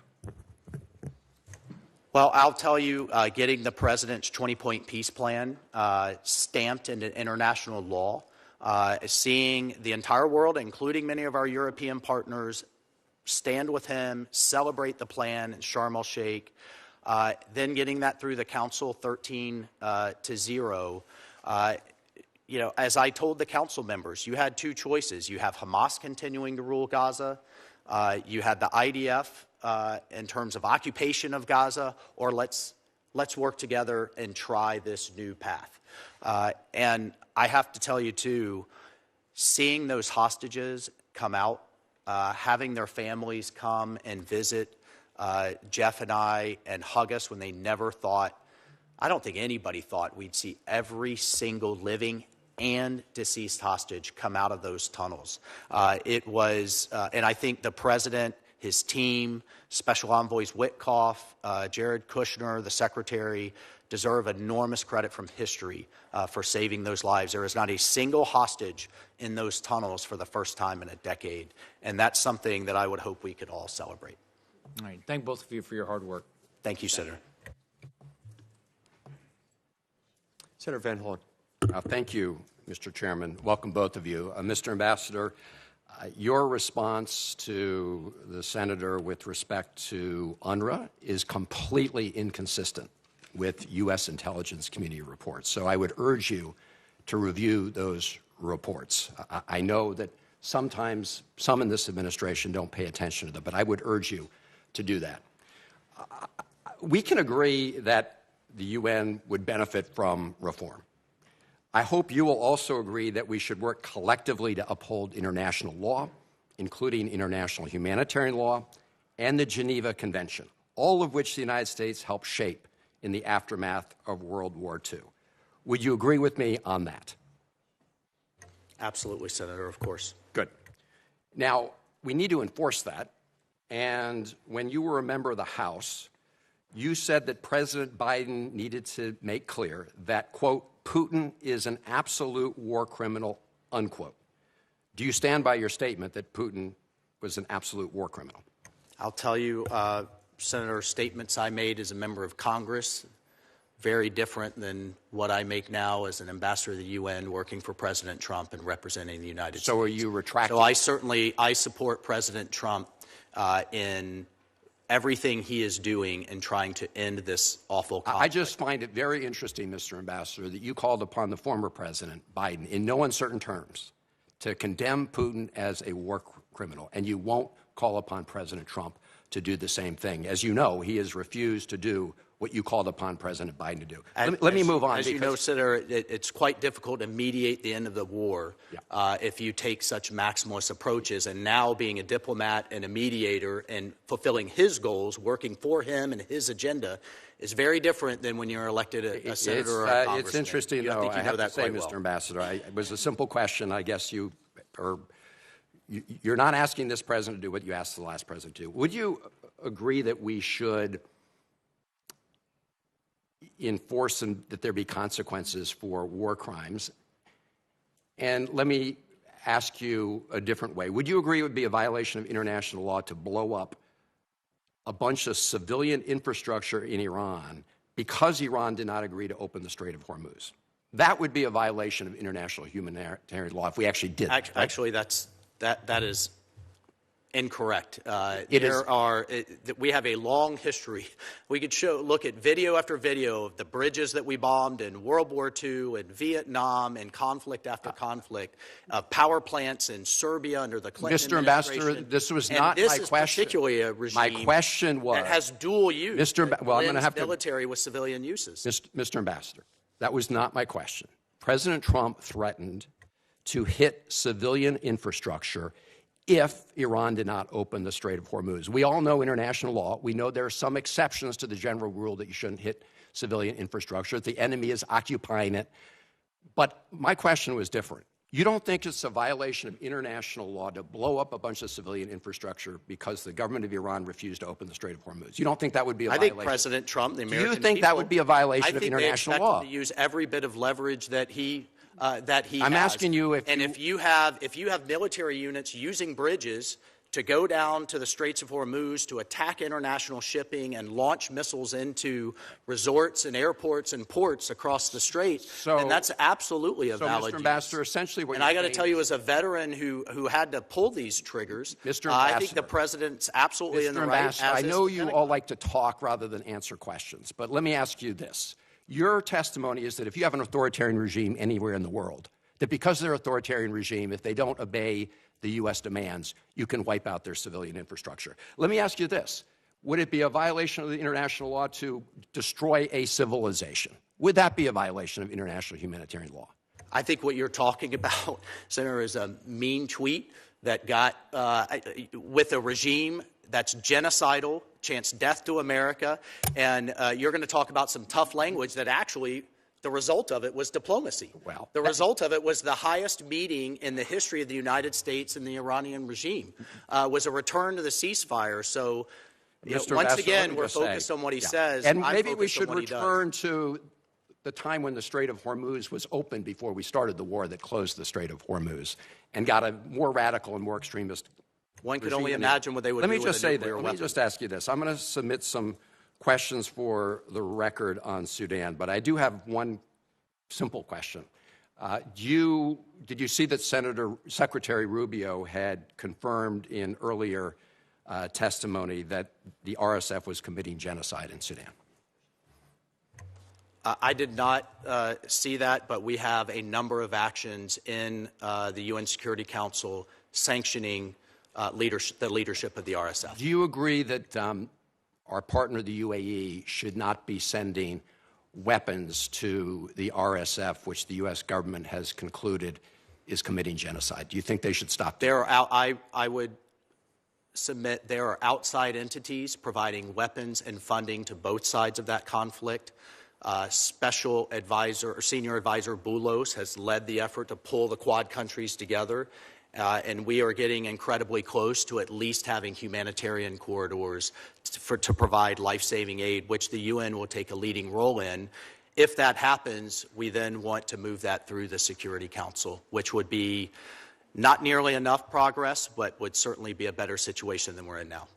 Are there any other parties to the conflict where the U.S. government has concluded they're committing genocide other than the RSF?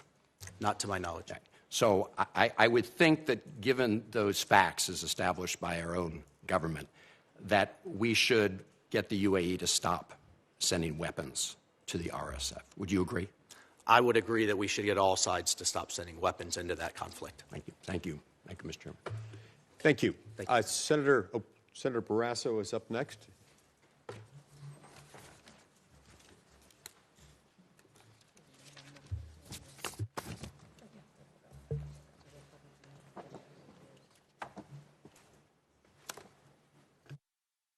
Thank you, Mr. Chairman. Ambassador Waltz, great to see you again. Great to see you again, Mr. Morton.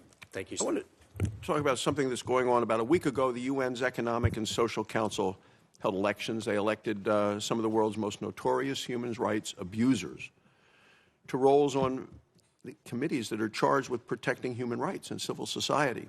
The Islamic Republic of Iran, the world's leading state sponsor of terrorism, is now going to help shape policy on women's rights and counterterrorism, and that's what we saw happen a week ago.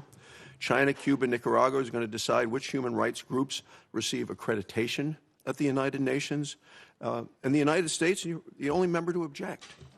Are there specific reforms that you would support to prevent these serial human rights abusers from securing these kinds of UN roles in the future?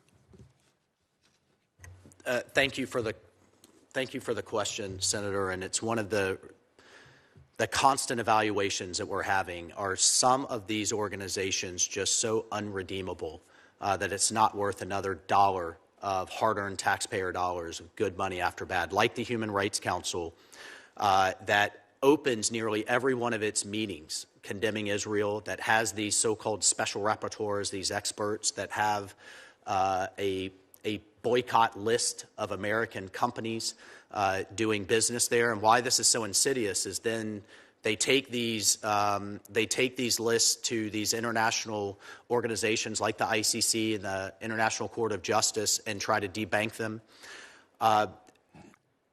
They even had things like a George Floyd commission.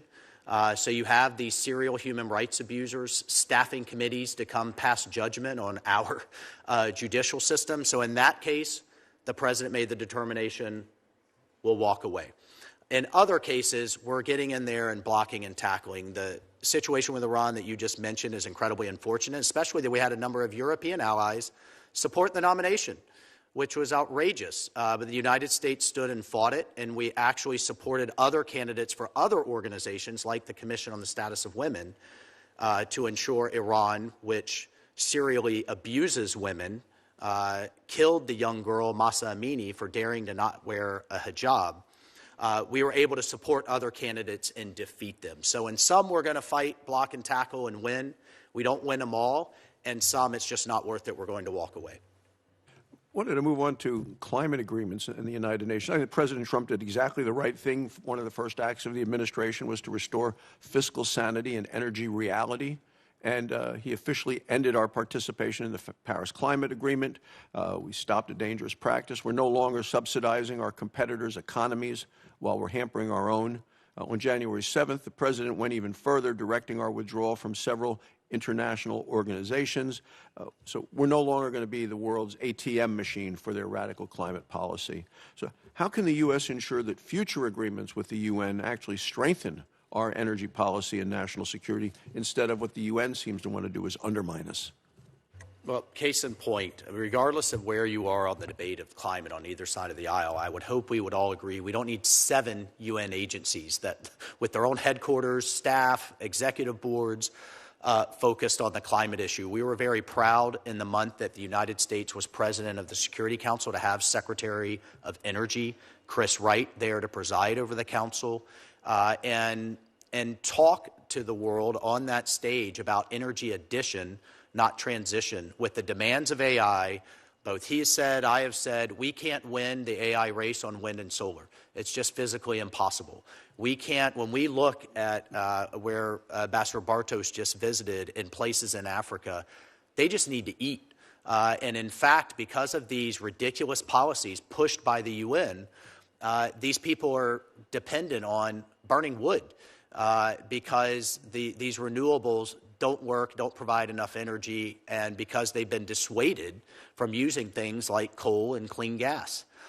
So it is something where we have a lot of work to do. These policies in terms of ESG and these discriminatory policies emanate from these UN bodies. We were able to defeat what would have been the world's first global carbon tax, which would have levied $1 billion a month on global shipping that's powered by fossil fuel. It was insane.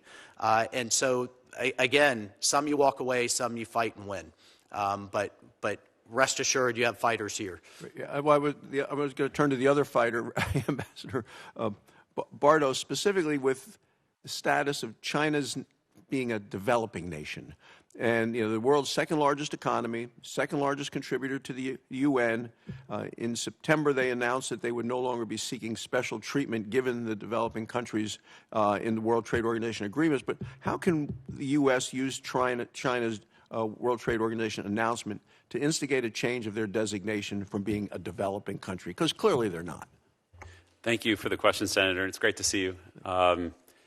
I never miss an opportunity when I engage with the UN officials to mention that the large developing nation with a space program called China, and they always chuckle. Leadership understands how absurd it is, and it is something that we are focused on. And the abuse that China is able to use by that designation in the system and to, if you will, get taxpayer dollars from many contributing countries to go to development aid in that country is absolutely unacceptable. And it's something that, as we negotiate budgets, not only that we have a budget negotiation coming up on peacekeeping, but we then we'll have the main session in the fall right after the General Assembly, and it's something that our team is focused on. Great. Thank you, Mr. Chairman. Thank you very much. Senator Rosen. Thank you, Mr. Chairman. I want to thank Senator Barrasso before he leaves for bringing up human rights and women's rights. They're really important, especially I'm going to talk about women and girls, so thank you for that lead-in. Ambassador Waltz, I'm concerned that the administration is retreating from and even attacking efforts to support women and girls globally, despite Secretary Rubio's commitment to the contrary. The U.S. has withdrawn the only UN agency strictly focused on women and women's health issues, UN Women and the UN Population Fund, as well as the UN Secretary General's Office of Sexual Violence in Conflict, sexual violence against women in conflict. And the U.S. was recently the only no vote on the annual guiding document for the UN's Commission on the Status of Women. So, Ambassador Waltz, how and where is the administration carrying out support for women and girls globally, as they are often victimized in conflict and through just other governmental factors in their country, and they're really suffering? Senator, thank you for the question. I would say two things. One, as a Green Beret, I served all over the world, and I have seen over and over again in societies where women thrive, in business and politics and civil society, from the village level to the municipal level to the national level, that is a better society for it, and you have far less extremism because of it. The famous words of Nobel Peace Prize laureate Malala Yousafzai, the thing the extremists fear the most is a girl with a book. So, and I was a co-chair of the Women's Peace and Security Caucus in the House. The second point is I would not conflate, to the extent we can, funding to an organization compared to importance of the issue. Secretary Rubio is committed to it. I'm committed to it for the reasons that I just laid out for you. But as we look through these organizations, many of them are duplicative. Many of them were symbolic. Many of them weren't really delivering the results that I think American people would expect. So despite some of the titles, where we are supporting is our funding that I talked about earlier in UNICEF, in World Food Program, in International Organization for Migration that do support women and girls in crisis situations. Really important. Perhaps we could meet offline. I just met with UNICEF. They have a lot of issues. They're really trying to uplift children and take care of children, some of these other programs. And so maybe we could talk about some of these programs. I've met with their leadership as well. And just of note, we had the First Lady as the first Lady ever to preside over the Security Council, talking about AI and education. I have limited time, so let me get to my 2 minutes because I see Senator Cruz over there. there. And I do agree with you that when women lead, we do have less extremism, and that is a good way that we fight terrorism. It really is counterterrorism to support women and children. But the administration has also vastly expanded the global gag rule to include not just reproductive health, but also gender-based and LGBT policies and programs that apply to multinational corporations or organizations, for the first time. And it's likely, again, to have a huge impact on women and girls and other vulnerable communities. So are you telling impacted organizations about the policy? What's the status for waivers for international organizations so they can continue their work with non-U.S. funds? And I'll just say very quickly, and I'm happy to hand it over to Ambassador Bartos. We are engaging on the implementation as we speak. Our chief legal advisor for the State Department was just up in New York. The Undersecretary for Foreign Assistance is heading to Geneva to sit down with these agencies on the implementation. It is go forward, not existing awards, not existing grants, but as we implement new grants together. The lawyers are working through effective implementation. But I can tell you we are committed to getting life-saving aid to people in need and also to reform development aid so it's creating jobs and not dependency. Thank you. Did you want to add something to that? Well, it's a great question, Senator, and it's something I can just report to you, and it's good to see you, that our team up in New York, I've personally met with the legal counselor over at the UN and the Undersecretary General who's in charge of the budget, working very closely with our colleagues at the State Department. We have taken a whole-of-mission approach and working very collaboratively with the State Department to not only address this issue, to make sure that we are a very effective, the word they use up in New York, the interlocutor. I'd never heard that word before I got to New York, but that's the word they use, effective interlocutor, to make sure that these concerns are heard and that we're finding solutions as we roll out the program. And I think we do have to remember, as we fight terrorism around the world, so as a co-chair of the counterterrorism subcommittee here, it is important that we look at marginalized communities, how they're being attacked, how they're being used as pawns oftentimes, and how they may be subject to the will of our adversaries in order just for their survival or for their family's survival. This lets places like China and our adversaries to have maybe more influence. So protecting these vulnerable communities, protecting women, protecting children, this is a way, to your point, to stop the terrorism or China or other folks from getting into communities and working against America's best interest. And so there is a diplomatic mission there to protect those human rights. Thank you, Mr. Chairman. Senator Cruz. Thank you, Mr. Chairman. Ambassador Waltz, a few minutes ago, Senator Van Hollen was berating you about the military conflict in Iran and was asserting that the president's threat to attack civilian power plants was a war crime. It has long been said that you can have your own opinions, but you can't have your own facts. And what Senator Van Hollen said was both factually and legally incorrect. The Pentagon has a manual on the law of war. Here's what the Pentagon's manual on the law of war says on the question Senator Van Hollen was raising. Quote, electric power stations are generally recognized to be of sufficient importance to a state's capacity to meet its wartime needs of communication, transport, and industry, so as usually to qualify as military objectives during armed conflicts. It further notes, quote, economic objects associated with military operations or war or with war, supporting a war, sustaining industries have been regarded as military objectives. Is that consistent with your longstanding experience both with military conflict and with the laws of war? Of course. That is consistent both as legitimate military tactics and targets in my experience as a veteran and also now sitting in the world's flawed but premier international legal body. Let's turn to a different topic. Within the State Department, the USAID-OIG has traditionally taken a leading role in tracking the terrorist diversion of American assistance. When it comes to aid flowing into Hamas-controlled Gaza Strip, that task can only be described as incredibly daunting. The Biden administration poured unaccountable billions of dollars into Hamas-controlled Gaza Strip. and they deliberately obfuscated where it was going and to whom it was going. We have only begun to see the outlines of that scandal. A recent report in the Washington Free Beacon revealed that numerous UN agencies have been stonewalling the OIG's efforts to track their ties to terrorism and how they spent American aid.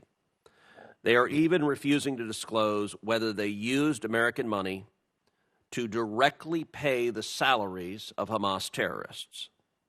The OIG sent letters to 6 separate UN agencies asking them to name all of the employees, quote, who worked on U.S. government funding awards and to provide their contact information. The agencies were unresponsive.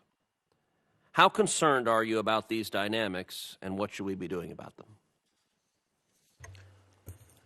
I share your concern, Senator. It's one of the reasons that UNRWA in particular should be defunded. I think we should put it in law that it is permanently defunded, and why an American-led, not only Board of Peace, but the Civil Military Coordination Center, our kind of headquarters coordination center that is in Israel right now, is so vital and so effective, and I was able to visit it in December. It's pulling together the Israelis, the Egyptians, all the humanitarian aid agencies, and deconflicting and ensuring that as we provide that aid into Gaza, and much of it is absolutely needed, that it doesn't get diverted like we've seen for decades and decades. Just think of the hundreds of kilometers, the hundreds of miles of tunnels, concrete and steel.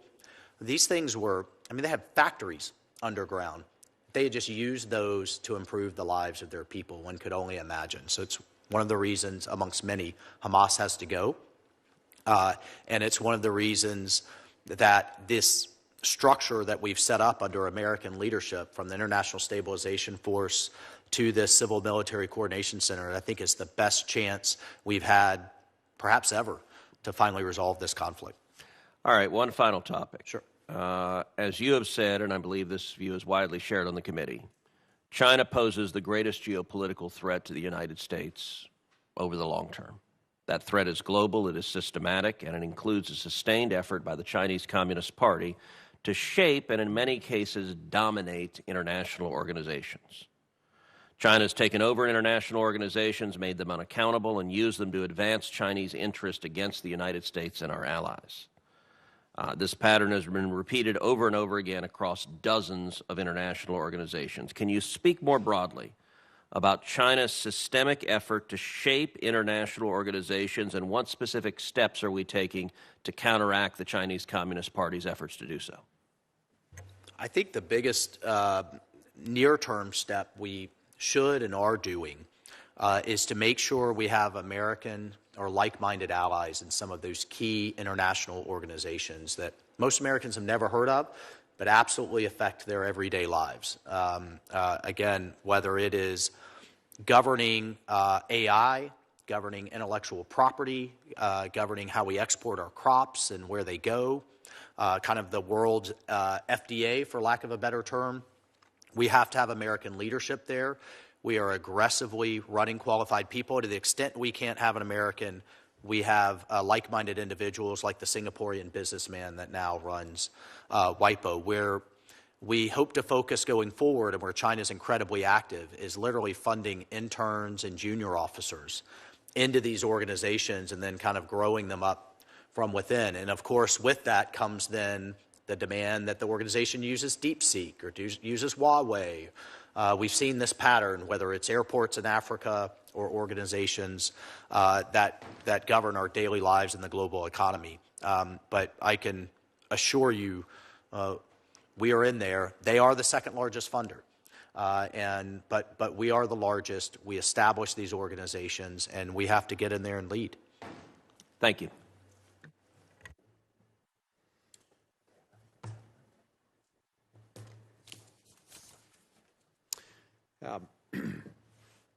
Looks like we've gotten participation by everybody who's going to ask questions, so a sincere thank you to both of you for all that you do and for the benefit of your testimony today.